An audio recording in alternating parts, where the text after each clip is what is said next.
Why do you think he would lie about that? He wasn't even there. How do you know he wasn't there? Because we walked as a group to my house. It was me, her sister, Victor, her, 2 little boys, and his cousins. And he was not there. Well, you may not have seen him.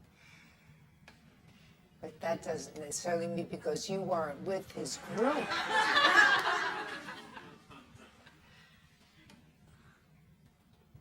Ladies and gentlemen, this is a courtroom. Okay?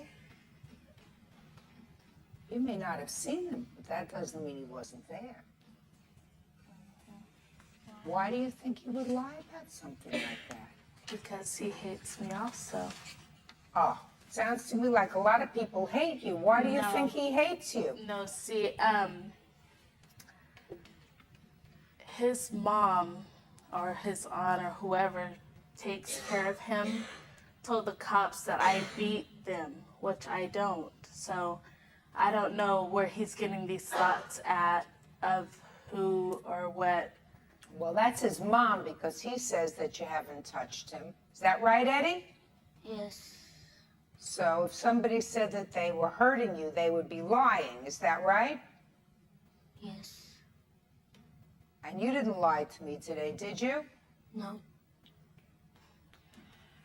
Well, I don't know what this was about. You have any witnesses? Yes, I do. Step up, please.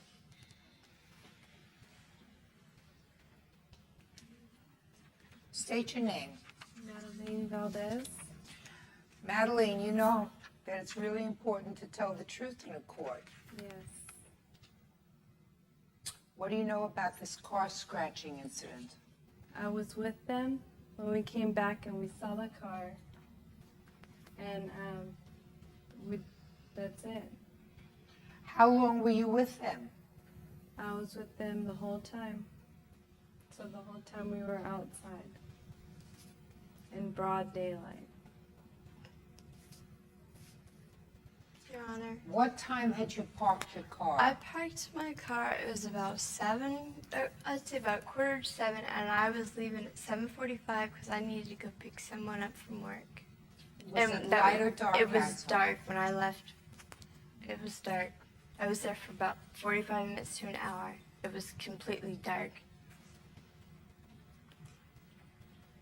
She says it was dark. It was broad daylight when we saw it. My car was, She must have not Your seen Honor. it. Well, just a second. If you saw it in broad daylight and if something happened after that, My- you're not, sorry. then you're not a witness.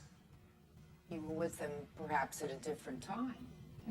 She was with us the whole We day. were with them when It we was saw dark it. when she had approached us about the car. It was dark when she came up to us and started calling us names. That's when the sun was going down, when it was dark. You know who did this to her car? Many people are after her. I don't know. Why would many people be after her? Because of what she said to my family, my Why friends. would this young boy be after you?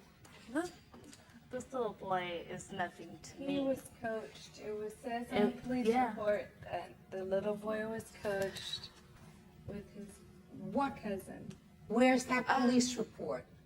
Your Honor, there was no police report taken at the time because his grandmother didn't want him being a witness because they were afraid, they were going to start hitting on him. When I got there, it was dark. I wasn't there any earlier that Okay, day. now what is this $2,000 damage for? Well, what it is I've got the estimate. It's about almost $1,600. How old is this car? It's a 95, and the guy told me that they were going to need it for at least a week. Because Well, it's from a week and a half, we went down to a week. Well, a week and a half. I don't know exactly. That's what he told me. It was a week. It's $1,529 is the estimate that you got for painting this car.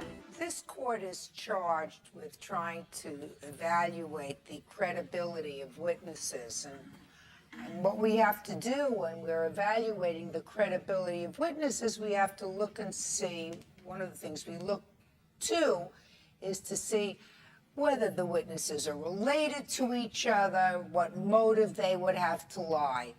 There is no question that her car was damaged. I see that here. There is no question that somebody other than she damaged the car. Somebody wrote these things, keyed her car. And I have what I believe a very credible witness who is not related to anyone, who says that he saw you two ladies damage this car. Now, according to you, she doesn't like you because she's a racist. Mm-hmm. If that's true, that's despicable. That's not a... But you can't damage her car. So even according to you, she had a motive to doing that, even though the motive was terrible. It was a terrible motive because it was based upon race. The question is, do I believe that you two ladies did this damage? Do I believe this young man who's not related to you, or do I believe your sister? And, quite frankly, I believe him. So the judgment in this case is for the plaintiff in the amount of $1,529 for the damage to the car. That's all. Parties are excused.